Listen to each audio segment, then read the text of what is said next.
All right, welcome to the second review of the evening. Up this time is DeadWire. In DeadWire, you use weapons and smart hacking ability to take revenge on the criminal gangs of your city. Trigger chain reactions by hacking the environment in clever ways, or link enemies for one-shot multi-kills. Shoot, stab, and throw grenades. Use stealth, cunning, or brawn to take down your enemies. Right, so this game was assigned to the Golux for review, so over to him for the details. So as you can see, if you're looking at the screen, this is the basic principle of the game is fairly Hotline Miami-ish. It's a top-down thing where you have a gun, you move, and then you move and shoot. Shooting like okay, you can use a controller for this, but for the purposes of this game, it's practically useless. The controller doesn't turn fast enough for a lot of the stuff they need you to use it for. So even being me who hates keyboard gaming, I pretty much have to recommend mouse and keyboard.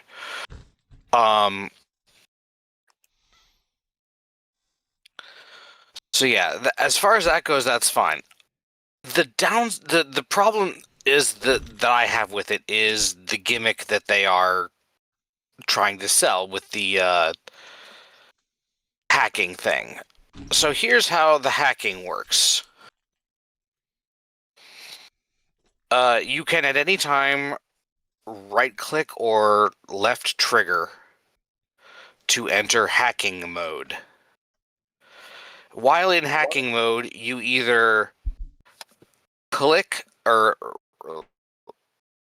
no, you left click, then you right click.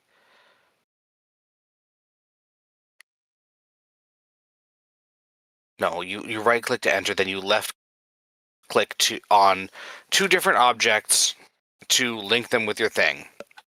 Then, quote unquote, whatever happens to one happens to the other while they're linked. This does not work as well as it sounds like it should. For one thing, you have a very short amount of time to make the links. Part of the reason why I quit using the keyboard quit using the controller in the first place is because I was failing to just make the first simple link half the time because of timing out, and that's bad. You have like 30 seconds or something or less. Usually you can get two things fine, but as they say, sometimes you want to connect more than two things, and sometimes you have to connect more than two things. Because the things have to both be things that are in your line of sight and have line of sight to each other.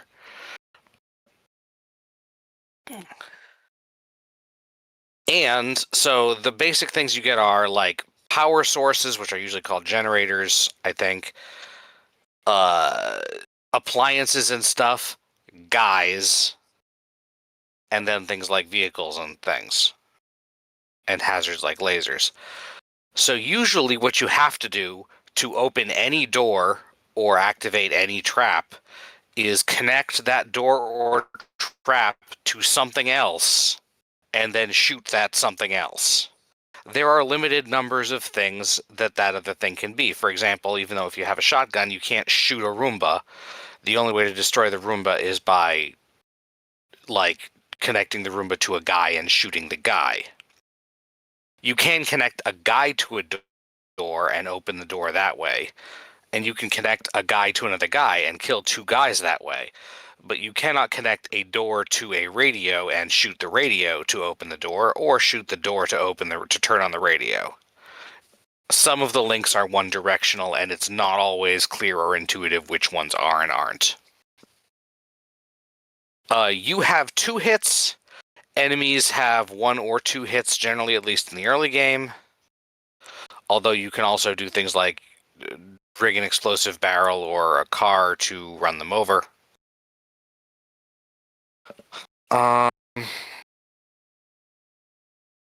You start with a basic handgun, but you can pick up better weapons. Allegedly, you have a skill that's activated by the spacebar, but As far as I got in the game, they didn't talk about anything about that, and I don't know if I even had one.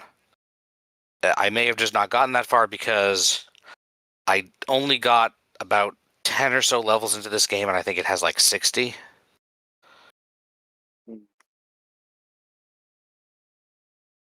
So yeah, overall, I think the concept of the game is neat, but I think the implementation of the hacking minigame kind of breaks the flow that you're going for unless you are much faster and more precise with your mouse than I am, in which case maybe you'll enjoy this a lot more than I did.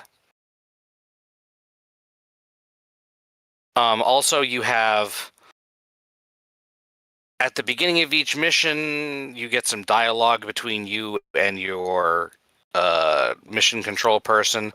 In general, the idea with the missions is that you're going to a place and then you have to get to the end and either kill all the people and or hack a computer, which you do by first powering the computer on by connecting it to a power source and then shooting that power source, or connecting it to a guy and then shooting that guy. And then, like, you have to stand next to it and hold E for an amount of time, usually. Which is notable because, if you try to do it without killing everybody first, sometimes, they will shoot you while you're trying to do that. Each mission also has, like, side objectives. The most common one is don't get hit or kill everyone when that's not a required part of the mission. Sometimes there's other stuff like using a certain strategy, killing a certain number of enemies, or killing enemies with a certain thing, or whatever. And I think ultimately it mostly just goes to score. There weren't any like upgrades or anything. And otherwise it's a time. It's not like if you run out of time you lose generally, at least on the ones I got to, but it is trying to keep track of your best time. There's also, after you've beaten the stage, there is a mode that you can go back in and have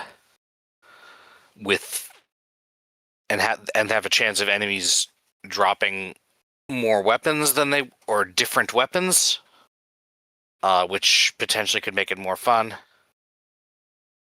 Because normally you get relatively few occasions where you get to pick up a shotgun or a better weapon, and then they only last for a few shots usually. Am I on still on rails here? Does anybody have any questions or anything? Is Not that really. hacking tool thing like the only way you can interact with the world, or do you have like a regular gun as well? You have a regular gun, and in fact, you have to shoot things to make things work. So Uh, yes, you can just shoot a guy.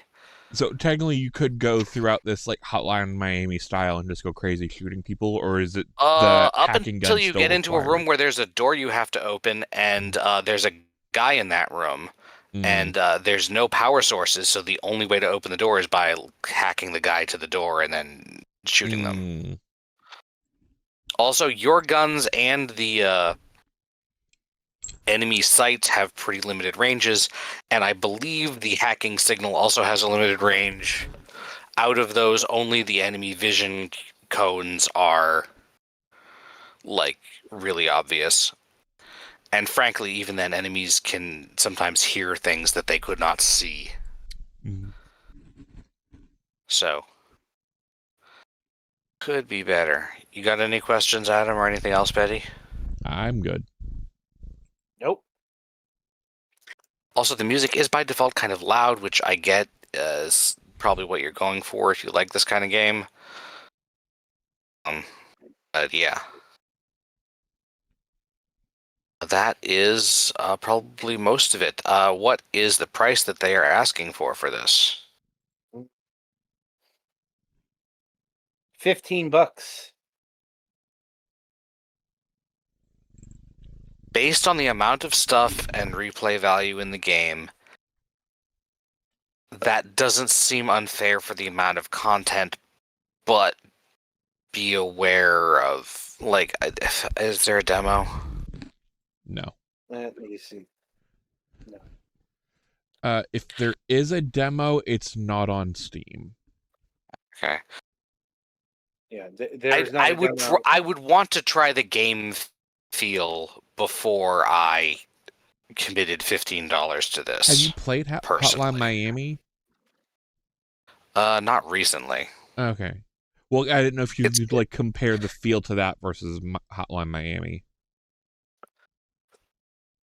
As far as I remember, it's not like it's slipperier and precise compared to Hotline Miami. Although you don't have nearly the weapon variety early on. But I mostly mean the game feel of the hacking stuff.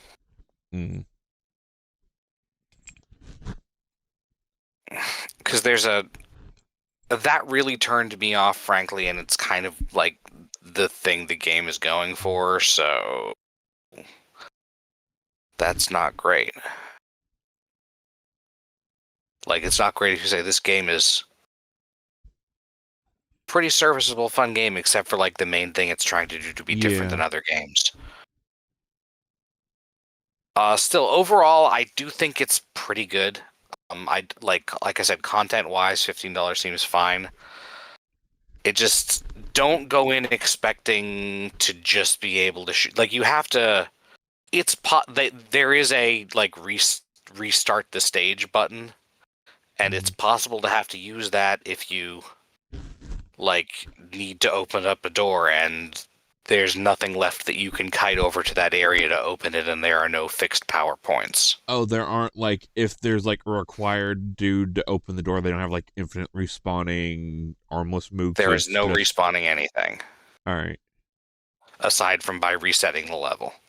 The levels are generally not very long, which is probably good, but yeah. Are there any upgrades for like your hacking weapon or whatever? Not that I've come into. If there were, then it would have been nice to introduce those early and say like, oh yeah, you can get extra. You are also, while you are hacking, time doesn't stop, but it does go into slow motion, and there's like an achievement for dodging a bullet while in that mode. So, like, I think it would have been nice to have. Do you still have like control of yourself moving around, or you just kind of stuck? You still have control of yourself. So it's effectively a bullet time. You are also slow, Hmm. but you have time to like react to dodge bullets.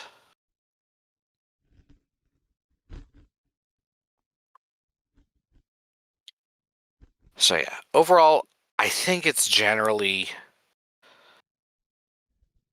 a decent game. I'm just not 100% sure that the stuff that it's trying to do different is the best part of it. Hmm. You know? Yeah. And that's kind of the thing like this. If you're used to something like Hotline Miami, this may not be your jam, because what does different than that, it may not be what you wanted changed in Hotline Miami. Mm-hmm. So yeah, that's about what I got. All right, then. So yeah, that'll about do it for DeadWire here. Be sure to tune in after the break as we review Darkenstein 3D.